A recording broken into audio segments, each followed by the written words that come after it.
Welcome to the Nerd Party.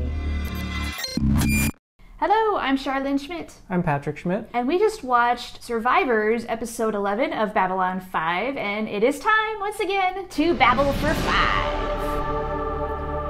I could not help but notice for this episode, you usually take a few notes on important things that you want to cover, and I noticed you didn't write anything down on this one. Any particular reason why? A couple reasons. One, there was a lot of story happening and I needed to stay focused on the story. There weren't a lot of breaks in what was actually happening on screen. The other thing was that I had no major epiphanies. I had no major, oh my gosh, eureka moments. Unfortunately, this one fell into the category of fight scene at the end to make it all better. Yes, it did. Which I'm not a huge fan of. But the story did kind of suck you in. I mean, you were following it, you were into it. It was a good story to get that backstory that I think we've been missing so much about Garibaldi. And to understand kind of why he is who he is, and to understand a little bit more about his apparent drinking problem and the other places that he's failed. Honestly, space in this time strikes me as a place where it's going to be real easy to fail on security. This place is too big to have a tight ship on everything. People get away with things all the time. People who have served in the military or police, they remember their screw-ups. And even if they're not screw-ups, even if they're doing the best they possibly can, things just happen. And you can win 100 of them and lose one, you're going to remember the one. Yeah, I think that's human nature too, is even if we get 100 positive comments on this video and one person says one negative thing, what's going to resonate more? So don't be a dick. So let's talk a little more about Garibaldi's alcoholism. Did you have any idea that that was maybe a part of his past? Was it a surprise? It's not a surprise, but what was surprising to me was apparently the severity. I think for him, it's an everyday struggle to choose water at the bar as opposed to a drink, which we even saw in this very episode. It is because he knows that once he starts, he cannot stop. He is a full-fledged alcoholic. And it has apparently led to some horrible screw-ups in his life. Now, Liana, she's pretty easy to figure out. She lost her dad, so she's trying to save the president. Psychological profile, there we go. Whereas I think Garibaldi, one thing that I really took note of in this watch was that how much Garibaldi had to lose to make him relapse. Oh, yeah. Because it wasn't just, oh, FML and then chug, chug, chug.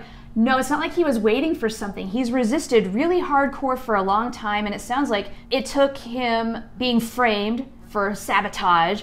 He lost everything, and he's so incredibly triggered by Liana's mere presence. Well, and one of the things that I did here was the math. So they talk about this thing on I believe it was Europa. Io, wherever it was, the first one when they were together, it was being 17 years ago. Right. And I don't know if you saw that when the graphic flashed when he was in MedLab, or no, when he was wanted. Yeah. The graphic that his flashed. mugshot. That said he was 37 years old. So he was going through this major trauma of his first major failure at 20 years old. I don't know, it doesn't sound like it was a good job. It sounded pretty rough. Right. But he had a lot of responsibility, I'm sure, for somebody who was 20 years old. It doesn't surprise me that he might have taken to the bottle. Your coping mechanisms, as we found out through developmental brain psychology, you know all about this, right? Yeah, my degree's in psychology. Your brain functioning isn't really set till your mid-20s. So that maybe stunted some area of his growth. And oh, very likely. I mean, it's a bad pattern to fall into early in life. The earlier you do something like that, the more likely it is that you are going to repeat that sort of pattern. Yeah. And this is what happened with Garibaldi. Let's connect the dots here. Mm-hmm. So if you do the math, it makes a lot of sense that he not only fought it in this instance, but is going to have to continue to fight it for the rest of his life. Right. Yep. Struggle is real, guys. If you've never been in an addiction,